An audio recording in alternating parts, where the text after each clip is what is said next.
Bismillahirrahmanirrahim. Falëndrimet janë për Allahun Zotin e gjithësisë dhe salavatet me Muhammedin vullën e mbar njerëzisë sallallahu alaihi wasallam në ditën e xumat të datës 7 gusht 2026 apo 24 Safer 1448 Hijri. Respektuar vëllezër dhe motra, shohim apo jo, jemi dëshmitar apo jo se shoqëria gjithnjë është duke u dobësuar. Kjo sepse familja përgjithësi po kalon nëpër krizë. Për herë të parë, Muhamedi a.s. ka vizituar Shamin së bashku me axhën e tij Ebu Talibin, ku shkuan për tregti. Për herë të dytë, ai shkoi bashkë me Mejseran, shërbëtorin e Hatixhes radhiyallahu anha. Me çast ai u mrekullua nga puna dhe karakteri i pejgamberit a.s. dhe këto gjëra ja tregoi zonjës Hatixhe. Ajo, duke dëgjuar për këto bekime të jashtëzakonshme që Zoti i kishte dhënë pejgamberit a.s., propozoi që të martohet me të. I dërguari a.s. në moshën 25 vjeç martohet me Hatixhen radhiyallahu anha. Çfarë kemi dobi ne prej këtij hadithi dhe prej këtij tregimi nga jeta e pejgamberit a.s.? Do t'i shohim 7 dobi, shkurt. E para, tregtia është prej burimeve më të mëdha ekonomike dhe një veprimtari që gjen shumë hapësira dhe mundësi të ndryshme. Imam Ahmedi e ka shënuar një hadith i cili thotë se e kanë pyet të dërguarin e Allahut, cili është burimi më i mirë i riskut, ai u përgjigj, është puna e djersës tënde dhe tregtia halal. Dobia e dytë, mundësitë e tregtisë nuk janë të kufizuara vetëm në kufit e vendit që jeton një njeri. Nëse një njeri nuk gjen dot punë që i përshtatet në vendin e vet, nuk ka sepse demoralizohet dhe t'i bëhet barr njerëzve të tjerë, por le të udhëtojë në vende të ndryshme të botës dhe le të përpiqet që të gjejë riskun e pafund të Zotit, sepse toka e Allahut është e gjerë.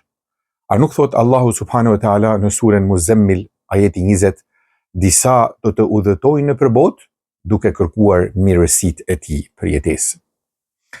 Dobia e tretë, edukatori, qoftë ai në rolin e babait apo të dikujt tjetër, duhet të përdor metodën e futjes së fëmijës në punë, në mënyrë që fëmia nesër të mos bëhet i padobishëm në shoqëri, e të mos thënë pra që t'i bëhet ngarkesë shoqërisë. Dobia e katërt, njeriu me edukat dhe kulturë të lartë është ai që i tregon gjërat dhe ngjarjet ashtu siç janë, pa gënjur, pa e zvogluar dhe pa e tepruar. Dobia e pestë, fragmenti i mësipërm vërteton faktin se sa e rëndësishme është zgjedhja e bashkëshortit të duhur nëpërmjet rrugëve të vyera, larg keqkuptimeve. Dobia e gjashtë, kush dëshiron të martohet, le ta ketë në vëmendje zgjidhjen e bashkëshortes që do të bëhet krah për të në besimin e tij dhe në çështjen e jetës. Një grua e mirë është shtylla e një familjeje të shëndoshtë. Dhe e shtata, kushdo që shikon në kriteret e përzgjedhjes së bashkëshortit vetëm anën e bukurisë, pa marrë parasysh vlerat, karakterin dhe mbi të gjitha besimin, do të gabojë rënd dhe do t'i vuajë pasojat e kësaj zgjedhje të gabuar. E thënë shkurt, dobia e parë, mesazh familjeve që të kalojnë sa më shumë kohë me fëmijët e vet, qoftë ajo në shtëpinë e vet, qoftë me dalje diku në natyrë, apo edhe shëtitje të dobishme në vende të ndryshme të botës, ashtu që të shtohet dashuria e ndërsjellët e familjarëve.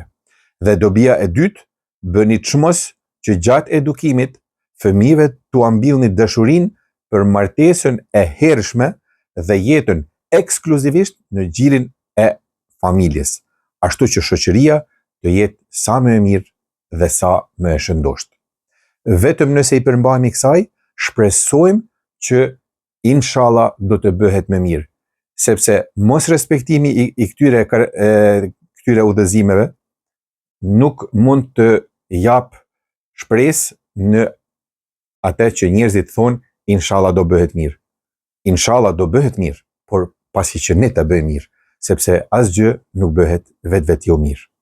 Elusim Allahun xhela shanuhu të na përfshijë me mëshirën e tij, të na bëjë prej njerëzve të devotshëm, të pranoj adhurimet tona, na bëjë familjar të mirë dhe antar të dobishëm të shoqërisë kudo që të jetojmë. Deri në perlën e xumas së radhës, Esselamu alaikum wa rahmetullahi wa barakatuhu.